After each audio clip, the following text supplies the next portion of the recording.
श्रेष्ठ बनने पर, बड़े होने पर वे संतान माता पिता से कहती हैं आपने हमारे लिए किया ही क्या है।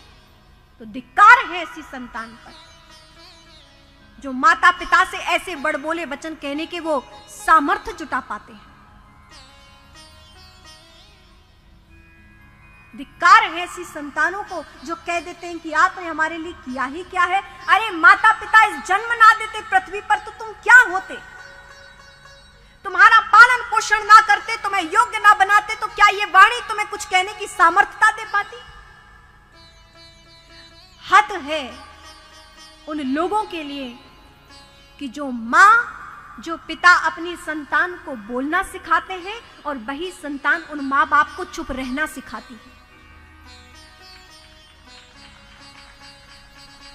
वही संतान आज उन माता पिता को चुप रहना सिखाती कि आपको कुछ नहीं आता, आप शांति से बैठिए, चुप रहिए, आप मत बोलिए।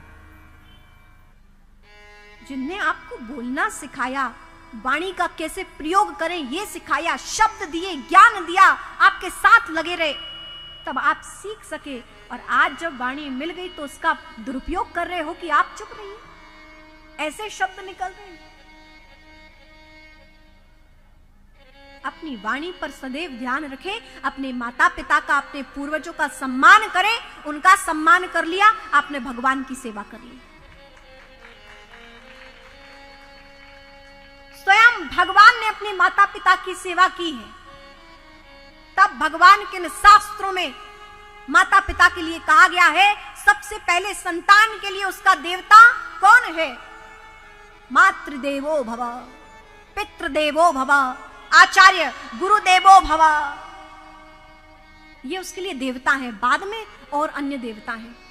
एक संतान के लिए उसके माता पिता, उसके गुरु उसके लिए देवता है। उनकी पूजा करो, बाद में आप मंदिर में जाइए। इनकी पूजा करने से ही आपको सबकी पूजा का फल मिल जाएगा। आप 56 भोग चढ़ाओ और घर में मां भूखी बैठी हो, सास घर में भूखी बैठी हो, आपके मुख से 2 शब्द नहीं निकल रहे कि मां जी भोजन कर लीजिए, और आप 56 भोग लगाने जा रहे हैं। कोई खाटू श्याम जा रहा, कोई वृंदावन जा रहा, कोई काशी जा रहा, तो कोई बद्रीनाथ जा रहा है, तमाम तीर्थ यात्रा कर रहे हैं और घर के माता पिता का अपमान कर रहे हैं, सास ससुर का आप अपमान कर रहे हैं। आप इन बड़े जनों का, पूर्वजों का आप सम्मान कर लीजिए, आपकी सारी पूजा उनके आशीर्वाद से पूर्ण हो जाएगी।